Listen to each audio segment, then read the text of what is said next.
Et on est reparti dans les loser brackets avec le troisième tour des loser brackets. Donc tous les vainqueurs du deuxième tour des loser brackets vont s'affronter les uns contre les autres. Donc il y en a 4 dans un match à élimination directe, un set gagnant pour essayer de passer au quatrième tour.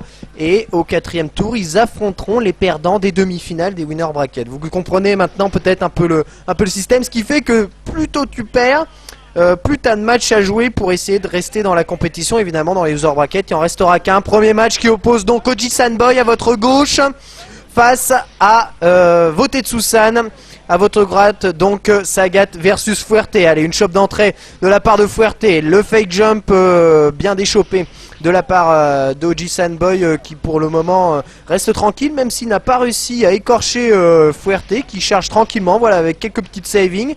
Sa barre d'ultra qui est déjà remplie alors qu'il n'a perdu que du grattage en énergie. Et ça c'est très bien joué de la part de Votetsu-san, oui exactement. Et petit enchaînement de light, Votetsu-san qui pour le moment a l'avantage sur son adversaire. Oji-san Boy qui trouve pas réellement l'ouverture. Un petit entière là-bas, medium punch de la part de Fuerte. C'est tranquille. Et le saut chassé qui lui permet de perdre un peu d'énergie encore une nouvelle fois à son adversaire. Et Fuerte qui a l'avantage là, qui joue tout en zoning, il n'approche pas trop, la petite glissade ça c'est safe, la petite glissade ce coup-ci elle passe, une tentative de tortilla qui ne passera pas, Tiger Knee dans la garde, oui enchaînement de light, avant light kick, bon évidemment, hein, dès que tu donnes la possibilité au Oji-san Boy de te bourre-presser la tête, il l'a saisi, et vous voyez Oji-san Boy qui est très attentif, ex-run et crossbody, nouvelle fois crossbody, ce coup-ci ça touche pas, et le Tiger Uppercut dans le vent, immédiatement puni par un tortilla, je sais pas si l'ultra ne passait pas, une nouvelle fois un tortilla à la relever, attention, qu'est-ce qu'il va faire? Une nouvelle fois une tentative de tortilla, ce coup-ci c'est bien évité par Oji-san Boy, mais qui a laissé pas mal d'énergie à 10 secondes de la fin. Oji-san Boy ne trouve pas l'ouverture et ça va se terminer en time over. Là, rien ne peut permettre à Oji-san Boy de remporter la victoire. Un petit overhead, Tiger Uppercut dans la garde, tranquille pour Votetsu-san qui remporte ce premier round au time over. C'est très bien joué, on va pas provoquer le monstre, on le pique et on recule. Très bien joué de la part de Votetsu-san qui prend quand même cet enchaînement de light Tiger Uppercut, ça fait très mal, la petite saving, malheureusement il ne touche pas en counter. Tiger Uppercut, Tiger Knee, bon 2-8 combo, 50% de barre, H-kick qui fait trop mal dans le X-run et qui le perce. Un petit crossbody, allez Votetsu-san qui va essayer de tenter, bien joué le ex-guacamole pour punir le Tiger Uppercut dans le vent, et encore un Tiger Uppercut, bon il a pas touché énormément de fois Sagat, mais il a perdu énormément d'énergie à son adversaire. Allez Oji-san Boy qui marque ce round, vous voyez, hein, dès que Sagat a l'avantage, il vous broie tout de suite sur son passage. C'est pour ça que c'est vraiment très difficile de jouer ce genre de petit versus. Vous voyez le Tiger Knee qui save, évidemment on bourre un Tiger Uppercut derrière, un cancel et ça passe, et là c'est 70% d'énergie du pauvre Fuerte qui est parti. Allez, un petit coup, ah, voilà le Tiger Uppercut dans le vent, malheureusement c'est mal puni par Votetsu-san. Avant H-kick, ex-Tiger Shot, c'est terminé là pour Votetsu-san, c'est quasiment impossible, même s'il lui met une petite chop. Attention le crossbody qui passe pas, la furie dans le vent, une chop, le tortilla qui ne passe pas, là, ça va être difficile de venir attaquer, voilà, puis évidemment agression, Kara, ex-Tiger Knee, Tiger Uppercut. On envoie tout ça dans la garde jusqu'à ce que l'adversaire puisse se relever.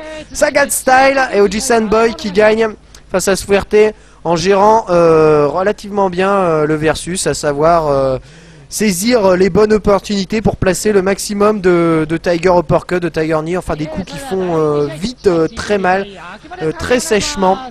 Et donc Oji-san Boy est qualifié pour le prochain tour des loser brackets. Prochain match TKD versus Akimo. Donc le deuxième meilleur Fuerte contre le meilleur Honda du Japon qui est revenu des enfers, incroyable. Il a sorti Itabashi Zangief, il a sorti Tokido. C'est incroyable ce qu'il est en train de nous faire là, Akimo. Et il est actuellement opposé à TKD dans un versus qui, disons-le clairement, tourne nettement à l'avantage de Honda.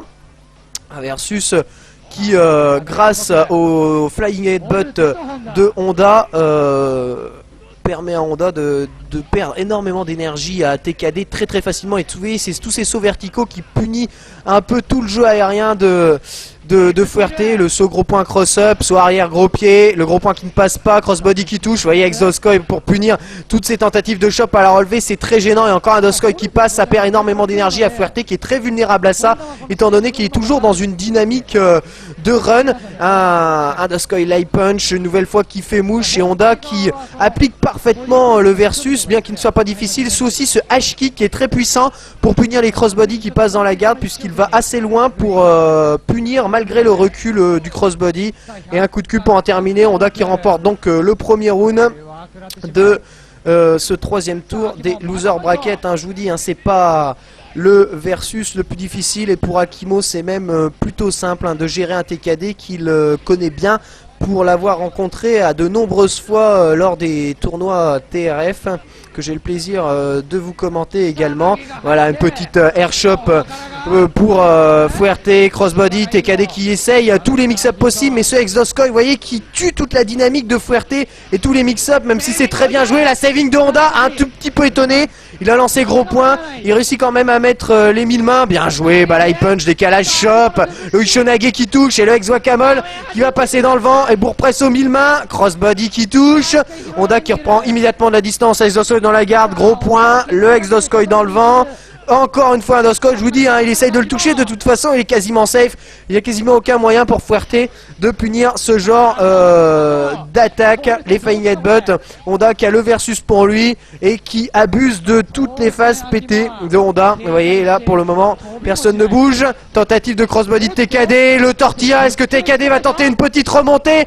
Et voilà, bien joué le backdash de Akimo qui en termine avec un light punch, backdash qui a permis d'éviter le nouveau tortilla de TKD, et Akimo qui est donc qualifié lui aussi pour le prochain tour des loser bracket. Donc le prochain tour, on va voir Ojisanboy et Akimo affronter les perdants des demi-finales, à savoir Mago qui a perdu en demi-finale, et Momochi, si je me souviens bien, qui a aussi perdu en demi-finale. On va donc avoir au tirage au sort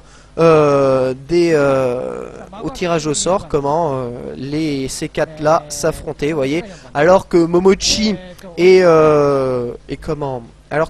Mago n'auront qu'un seul match à gagner pour accéder à la première partie de la finale des loser bracket, et Akimo doit en gagner deux parce qu'il a perdu plus avant, et Ojisanboy aussi.